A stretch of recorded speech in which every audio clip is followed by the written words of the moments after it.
ما فجورها تقواها قد افلح من زکاہا، وہ کامیاب ہو گیا جس نے اپنے تزکیہ نفس کیا، والقد خاب من دساہا، وہ غرق ہو گیا جس نے اپنے نفس کو ڈبا دیا۔ یہ نفس کے متعلق قرآن کی جو فلسفی ہے وہ آپ کے سامنے، نفس ہی انسان کا اصل ہے جس کو انسان سنوارتا ہے۔ انسان کو ارادہ خود اختیاری دی گئی ہے، اور ارادہ خود اختیاری فری ول، انسان مجبور پیدا نہیں ہوا ہے۔ غالب کا ہے کہ ناحق ہم مجبوروں پر تہمت ہے مختاری کی، چاہتے ہیں تو آپ کریں ہم کو عجب بدنام کیا۔ یہ بالکل غلط ہے۔ انسان بالکل خود مختار ہے، اور اللہ کے طرف سے کوئی چیز نہیں ہوتی کہ بھئی اگر ایسا، یہ جو چیزیں ہیں وہ ایسے لوگوں کے ہیں جو اسلام کے دشمن ہیں، کہ خیر نیکی اور بدی دونوں اللہ کے طرف سے نہیں، اللہ کے طرف سے صرف نیکی ہی نیکی ہے، اللہ خیر محض ہے، بدی اللہ کی طرف جا ہی نہیں سکتی، نیکی ہی نیکی ہے، بدی کا کوئی تصور وہاں پہ جا نہیں سکتا۔ تو اللہ جو ہے ہدایت کرتا ہے، گمراہ نہیں کرتا۔ جیسے تو یہ کہنا کہ بھئی ہماری قسمت میں یہ تھا اور ایسا کرنا تھا، تو قسمت کوئی چیز نہیں ہے۔ تو اقبال فرماتے ہیں غلط ہے شکوہ تقدیر یزداں، تو خود تقدیر یزداں کیوں نہیں ہے جیسا۔ پورا ہر چیز کا اختیار انسان کو اللہ نے دے دیا ہے۔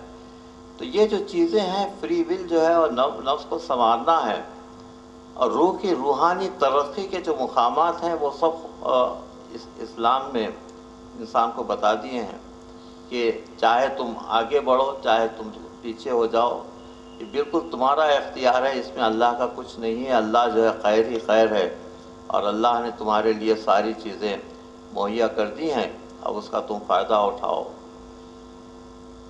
علم کے سارے مواقع ہیں، اگر کوئی شخص علم کے مواقع سے استفادہ نہ کرے تو کسی غلطی ہے، اور یہ کہیں کہ نہیں قسمت میں ہم تعلیم حاصل کرنا نہیں تھا، بالکل غلط ہے۔ آپ اگر چاہتے تو آپ اپنی قسمت کو، آپ اپنی تقدیر کو اس طرف پلٹاتے، تو خود تقدیر یزداں کیوں نہیں ہے؟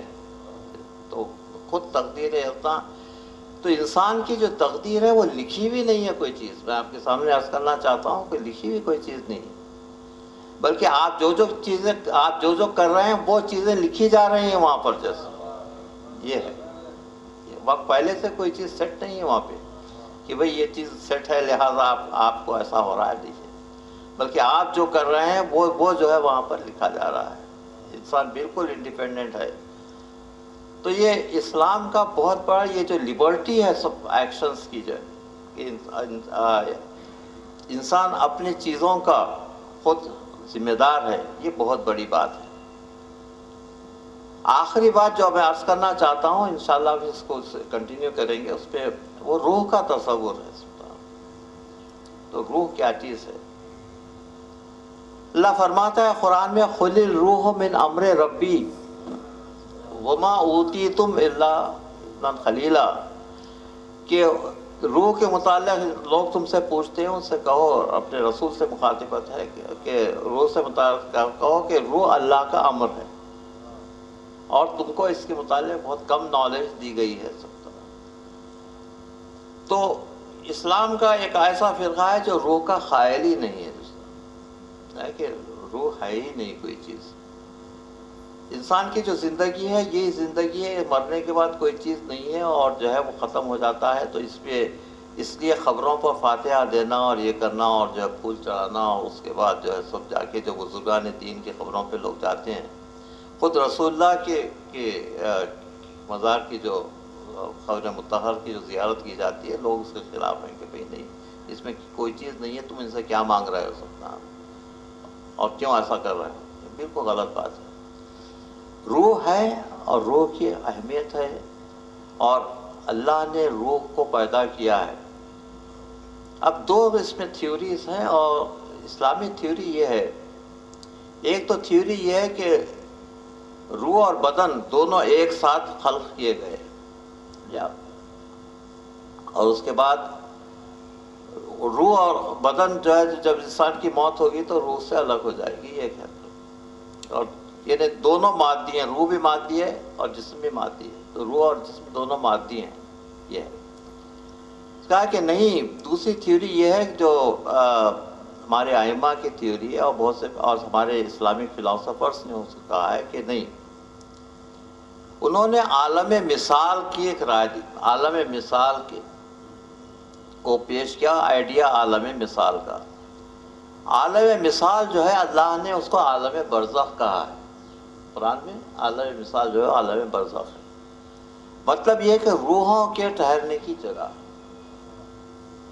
تو انسان کے جسم سے جب روح الگ ہوتی ہے، اس کا تعلق بدن سے رہتا تو ہے، لیکن وہ عالم برزخ میں، عالم مثال میں وہ روحوں کے ساتھ رہتی ہے، اور لیکن وہ دیکھتی ہے اور سنتی ہے، اور یہ نہیں ہے کہ بھئی مردہ ہو گئی ہے، دیکھتی نہیں ہے، سنتی نہیں ہے، وہ دیکھتی بھی ہے اور سنتی بھی ہے، اور کیا ہو رہا ہے وہ سب ساری کی ساری چیزیں وہ دیکھ رہی ہے، سمجھ رہی ہے اس کے بعد، لیکن جسم سے اس کا تعلق ہے۔ تو قیامت کے دن اس روح کو جسم سے ملا دیا جائے گا، تو ریسرکشن جو ہوگا اس کے ساتھ وہ پورا روح اور بدن دونوں مل کر وہ ساتھ اٹھیں گے اس میں۔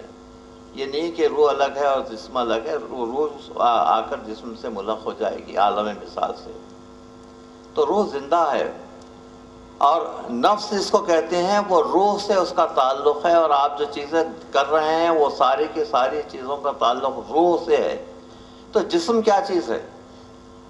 جسم جو ہے آپ کے ایک وہیکل ہے روح کے لیے۔ آپ کی جو عبادتیں ہیں، روح عبادت نہیں کر سکتی، مرنے کے بعد کوئی عبادت نہیں ہو سکتی کیونکہ جسم باقی نہیں رہتا۔ تو ساری عبادتیں جو ہے وہ جسم کرتا ہے، لیکن اس کا فائدہ روح کو پہنچتا ہے، نفس کو پہنچتا ہے اس کا فائدہ۔ تو جتنی ریاضتیں ہیں، جتنی دعائیں ہیں، یہ مت سمجھیے کہ دعائیں رائے گاہ جا رہی ہیں، اس سے آپ کی روح کی ترقی ہو رہی ہے۔ تو جتنے معصورہ دعائیں آپ کے پاس ہیں، جو مولا احمد تقیان کی تعلیم کردہ ہیں، امام زین العابدین علیہ الصلوۃ والسلام کی تعلیم کردہ ہیں، وہ ساری کی ساری دعائیں روح کی ترقی کے لیے ہے، کہ اس سے روح میں ترقی حاصل ہوتی ہے، اور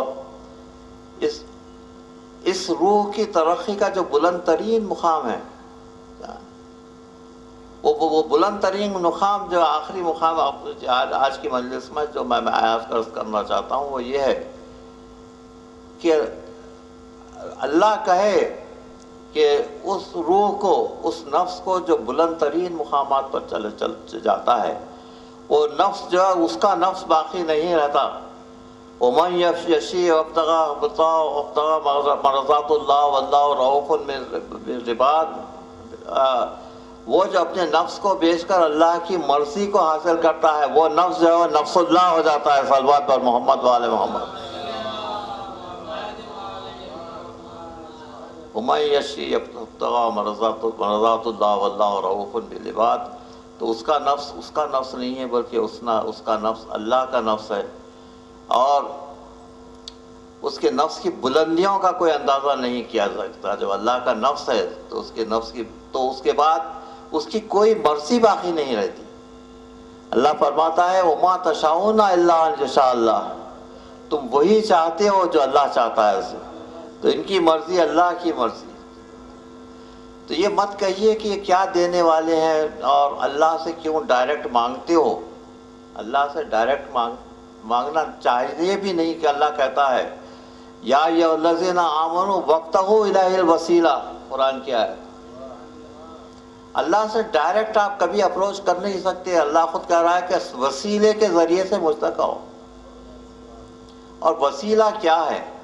وسیلہ یہی اہل بیت اطہار ہے۔ اہل بیت اطہار کے وسیلے سے اللہ کے پاس جاؤ، ڈائریکٹلی اللہ کے پاس جا نہیں سکتے، اور ان کے وسیلے سے آپ کی دعائیں قبول ہوتی ہیں۔ کیوں ہوتی ہیں؟ اس لیے کہ ان کا نفس اس مقام پر ہے کہ ان کے نفس کو اللہ نے اپنا نفس کہا ہے، ان کی مرضی کو اپنی مرضی کہا ہے۔ تو یہ آپ